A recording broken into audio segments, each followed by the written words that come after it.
Ya, baik. Makasih banyak Pak Ikram Pradana selaku host. Pak Rukman Esos MSI selaku penguji yang saya hormati.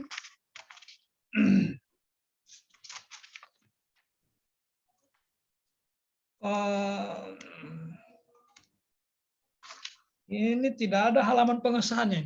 Pak mentornya ini Pak. Iya, Pak. Pak Men, Bapak orang tua saudara Pak Rukman, Bapak. Baik Pak Ibu Kapus, Ibu atau Bapak ini? Karena tidak ada di pengesahan ini. Oh, Pak Abda? Pak. Oh Ibu KTU, ya. Pak. Oh, Ya. mohon maaf Ibu karena kebetulan tidak ada lembar persetujuannya dengan saya tidak bisa menyebut namanya. Ibu Kapus selaku mentor yang saya hormati. Kemudian Muhammad Abdal, ini juga sarjana gizi ini. Jam-jam begini kita bicara makanan tambah lapar ini. Ya, jadi cepat mau makan. Baik, Pak Abdal, waktu kita singkat, jadi paparannya awali dari catatan penguji waktu seminar awal, kalau ada. Setelah itu, nggak usah kemana-mana, langsung pada hasil. Iya Pak, ya Pak. Jelas ya? Iya Pak. Nah, kalau jelas, saya persilakan.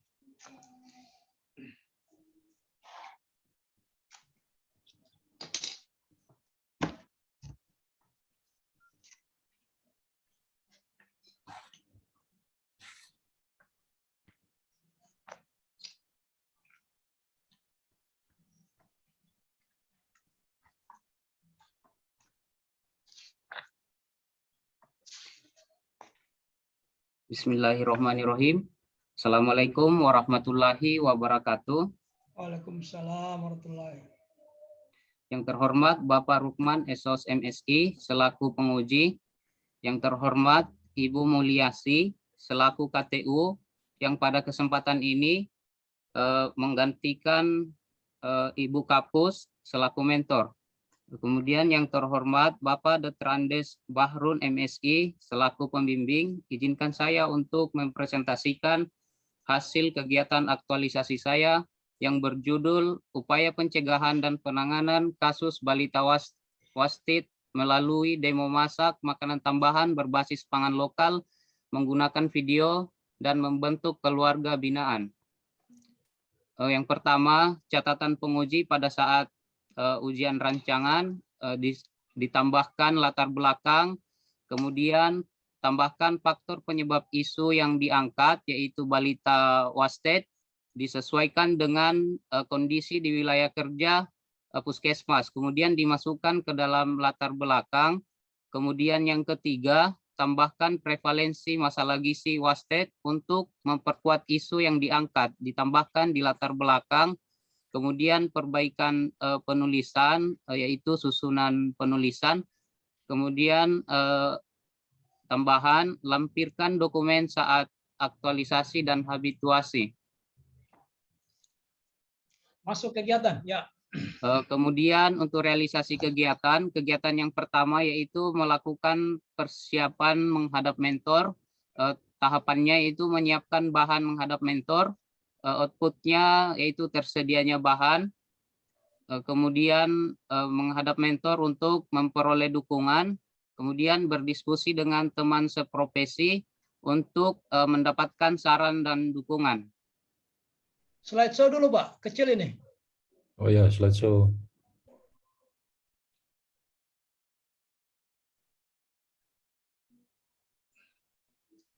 Ya, sambil lanjut. Mungkin bermasalah. Ya, oke. Ya, lanjut. Kegiatan yang kedua, membuat video demo masak PMT pangan lokal, yaitu menyiapkan bahan.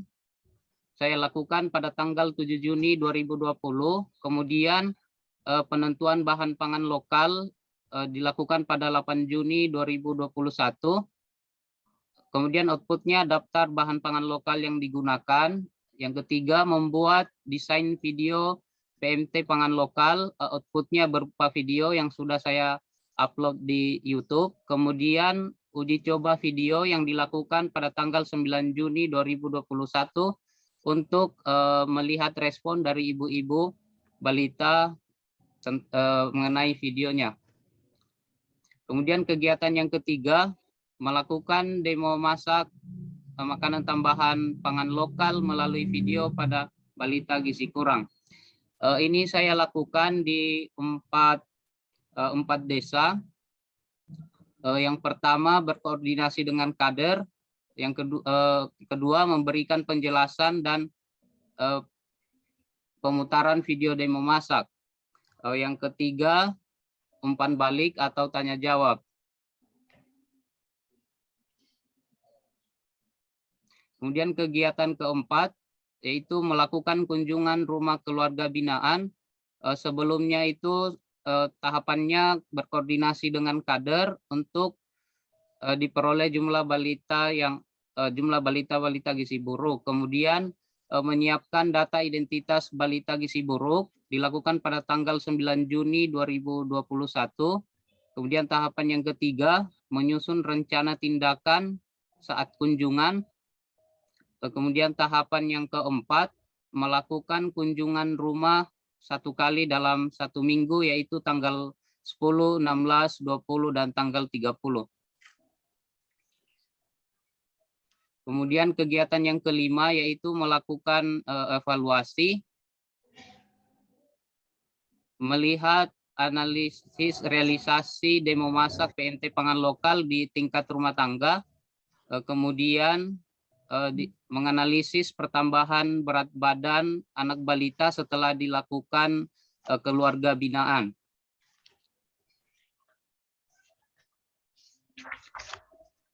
Kemudian rencana tindak lanjut, kegiatan demo masak makanan tambahan berbasis pangan lokal kedepannya akan ditambahkan menu-menu baru untuk memperkenalkan berbagai jenis makanan pangan lokal yang bisa digunakan sebagai makanan tambahan untuk balita. Kemudian untuk keluarga binaan yang sudah terbentuk adalah 5 keluarga. Keluarga binaan diharapkan terus berjalan dan jumlah keluarga yang terbentuk bertambah untuk menangani kasus masalah gizi buruk. Diharapkan dengan adanya keluarga binaan, kasus gizi buruk bisa dicegah. Terima kasih, Pak. Baik, makasih banyak Pak Muhammad Abdal BSGZ. Ibu Mulyasi PKM selaku mentor yang saya hormati, kita sudah ikuti bersama paparan dari Pak Abdal, maka selanjutnya kami sangat membutuhkan semacam kesaksian atau testimoni dari Ibu apa sesungguhnya yang dilaksanakan oleh Muhammad Abdal selama ini terkait dengan pencegahan dan penanganan balita wasted dengan pendekatan itu demo masak dan seterusnya pembentukan keluarga binaan. Untuk itu kepada Ibu Mentor dengan hormat disilakan. Assalamualaikum warahmatullahi wabarakatuh. Waalaikumsalam. Waalaikumsalam. Terima kasih buat Bapak Penguji untuk kesempatan yang diberikan kepada saya selaku penanggung jawab Puskesmas Kamaipura, Sibalaya. Kami sangat mengapresiasi kegiatan yang dilakukan peserta Abdal karena begitu banyak membantu pelayanan yang ada di Puskesmas, terutama langsung ke masyarakat. Yang pertama, peserta ini hadir full selama aktualisasi dan habituasi.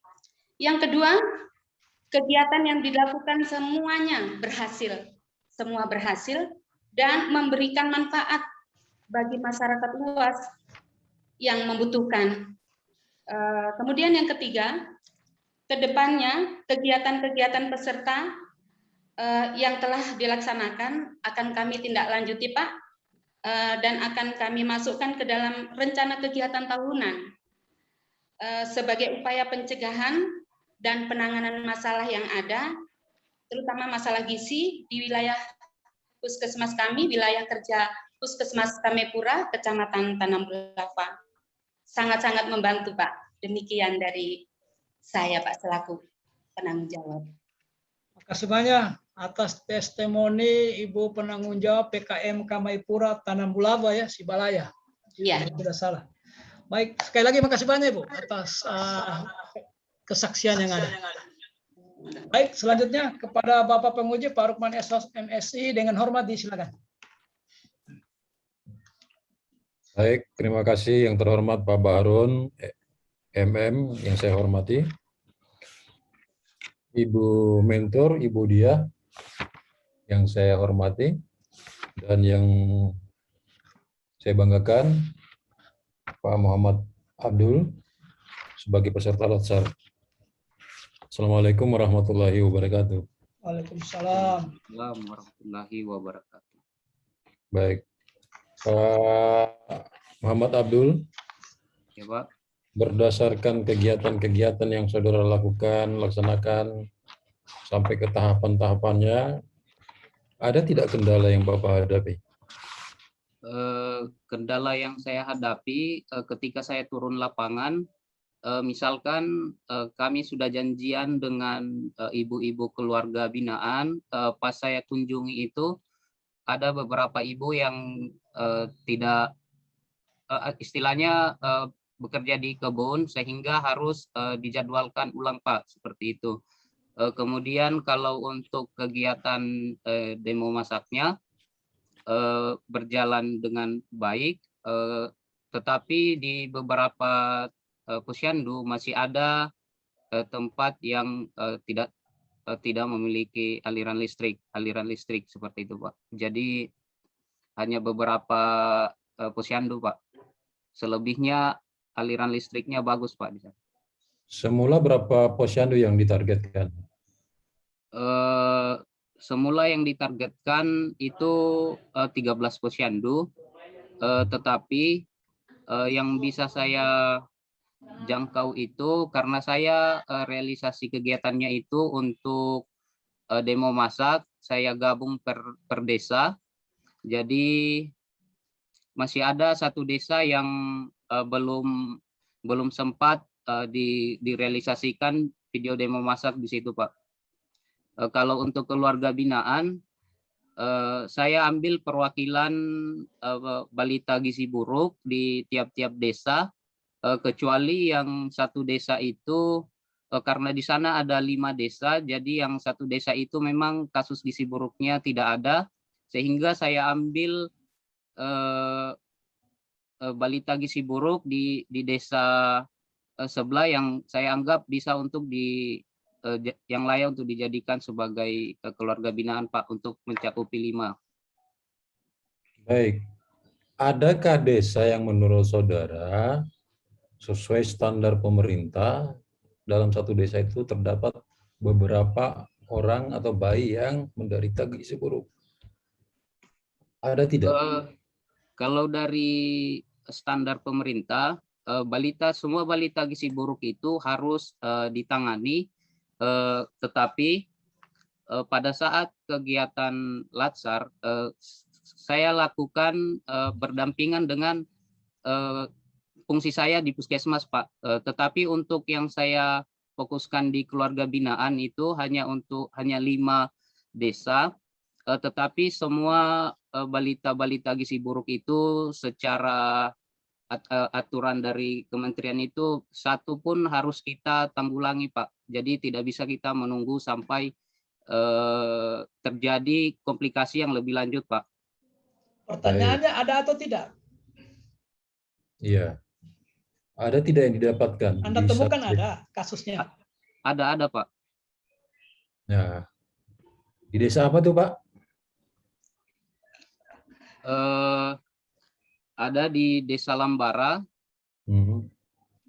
di Desa Sibalaya Barat, ada di Desa Sibalaya Utara, dengan Desa Sibowi. Kalau menurut saudara, di Lambara ada 2, Pak. Menurut Pak Abdul itu apa penyebab terjadinya gizi buruk? Penyebab terjadinya gizi buruk dari yang saya lihat kondisi di lingkungan puskesmas kami, terutama yang di Desa Lambara, di sana yang pertama itu faktor ekonomi, kemudian dari faktor kebersihan lingkungan, karena di salah satu desa itu masih ada di desa tersebut sumber air bersihnya masih kurang, Pak, sehingga menggunakan air dari kali. Oke, baik. Jadi nanti menjadi catatan untuk tindak lanjut ya. Iya, Pak. Setelah melihat ada beberapa desa yang mempunyai balita yang punya gizi buruk, tindakan pertama yang dilakukan itu apa? Selain membuat itu masakan makanan. Tindakan pertama yang dilakukan yaitu jika ada balita gizi buruk, baik yang kita temukan langsung di desa atau yang berobat ke puskesmas, itu ada pembagian kriterianya, Pak. Misalkan balita gizi buruk yang di atas 1 tahun tanpa komplikasi, maka akan dirawat jalan di puskesmas. Kemudian untuk balita yang di bawah 1 tahun yang mengalami gizi buruk dengan komplikasi ataupun tanpa komplikasi, maka akan dirujuk ke fasilitas kesehatan yang memiliki sudah memiliki SOP yang bagus atau sesuai standar dalam penanganan balita gizi buruk, terutama balita-balita gizi buruk yang memang nafsu makannya tidak ada, Pak, sehingga harus diterapi lebih lanjut. Oke, Pak Abdul. Jadi, saudara membuat sebuah video ya, demo Iya, masak. Pak. Iya, Pak. Dan itu sudah diupload Sudah diupload, Pak, di YouTube. YouTube. Sudah ada subscriber yang like atau dislike. Belum saya periksa lagi, Pak. Oh, Bapak harus pada saat tampil ini Bapak harus punya data bahwa apa yang Bapak tampilkan, sajikan itu mendapat tanggapan. Apakah tanggapannya positif atau sebaliknya? Saya inginkan seperti itu. Ya, Pak. Baik, sekarang demo masak. Yang demo masak itu siapa? Bapak atau siapa? Demo masaknya, videonya saya ambil dari YouTube, kemudian saya sesuaikan dengan kebutuhan yang ada di masyarakat, Pak. Saya sesuaikan dengan bahan-bahan pangan yang ada di sana. Kemudian untuk perhitungan nilai gizinya itu saya lakukan sendiri karena ada beberapa video yang tidak menyantumkan nilai gizinya dan hanya menyantumkan jumlah berapa jumlah bahan-bahan pangan yang akan digunakan. Nah, dari situ saya dapat menghitung perkiraan nilai gizi per porsi dari hasil kreasi PMT-nya, Pak. Oke. Bahan-bahan makanan yang menurut saudara yang mengandung gizi yang baik, khusus untuk balita yang bergizi buruk, seperti apa? Yang saya ambil yaitu ubi jalar ungu, karena di daerah Sibalaya banyak terdapat ubi jalar ungu dan harganya cukup murah. Kemudian dari segi nilai gizinya sudah tergolong dalam kategori yang bagus untuk dijadikan PMT, karena dari ubi jalar ungu itu tinggi akan sumber karbohidratnya, Pak. Kemudian dari PMT itu dari resep misalkan ubi jalar ungu itu ada tambahan telur sebagai sumber proteinnya, Pak. Cara pengolahannya seperti apa? Umpamanya bayinya umur bulanan. Nah, cara mengolahnya seperti apa? Cara pengolahannya yaitu ubi jalar ungu itu dicuci kemudian dikukus sampai agak lembek, kemudian dihancurkan atau bisa di blender. Setelah halus maka dicampur dengan telur dan bubuk agar-agarnya, Pak. Itu supaya tidak terlalu ya. Apa serat, kan itu berserat itu kalau Iya, ya. serat, Pak. Makanya kami blender sampai halus, Pak, supaya tidak ada seratnya. Seratnya agak mengecil seperti itu. Nah, setelah seluruh kegiatan saudara laksanakan, presentasi, kenaikan, pertambahan berat badan sesuai umur, berapa persen yang saudara lihat? Dari khusus untuk melihat pertambahan berat badan itu, saya ambil yang 5 balita tadi, Pak, balita gizi buruk yang dijadikan keluarga binaan.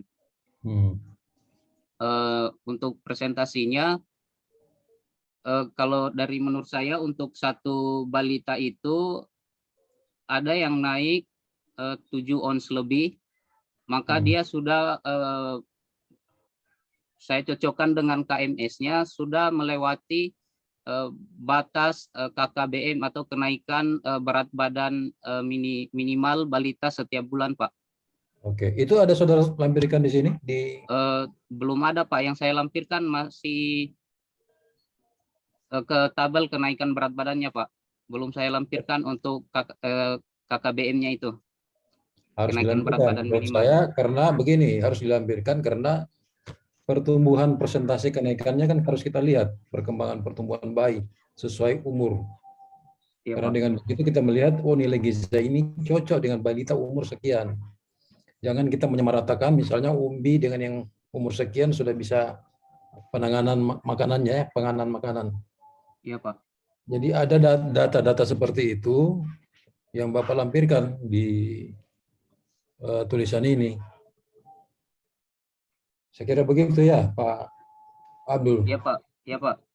Ya, berdasarkan evaluasi saudara, berhasil tidak yang saudara laksanakan ini?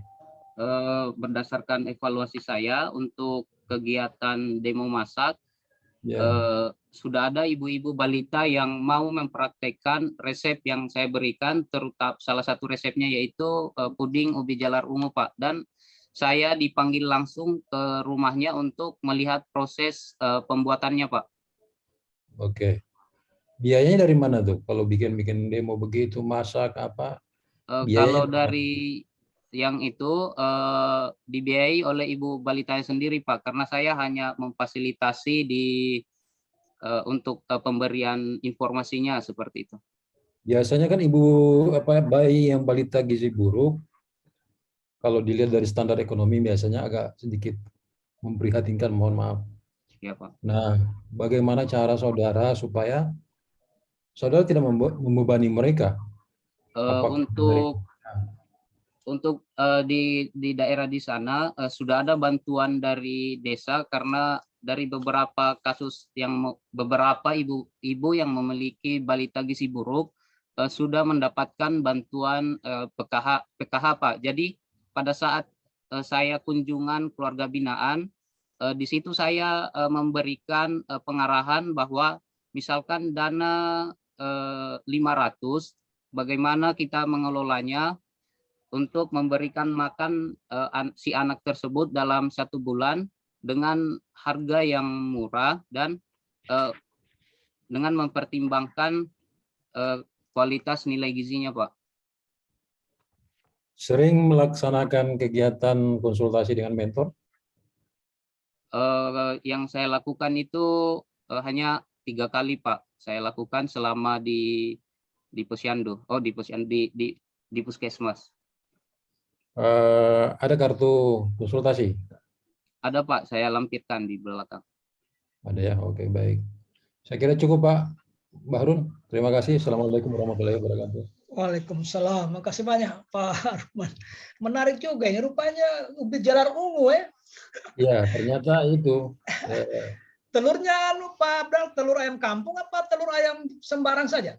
Oh, yang saya pakai kemarin kebetulan telur ayam kampung. Bukan, Pak, ayam ras. Oh, ayam ras ya. Ya, tapi lebih bagus kalau pakai telur ayam kampung. Hanya pertimbangannya kemarin waktu ibunya itu saya tanya, katanya harganya relatif mahal, Pak, kalau yang telur ayam kampung. Iya, dibanding beli sun ke Palu lagi belum tentu juga kadaluarsanya biasa kita. Iya, mahal ya. Iya, gampang rusak gitu kalau telur. Kalau dibuat sendiri asal dia tahu bahwa ternyata ubi jalar ungu itu mengandung karbohidrat yang ya. Tinggal disesuaikan dengan bayi ya, bayi umur berapa yang bisa.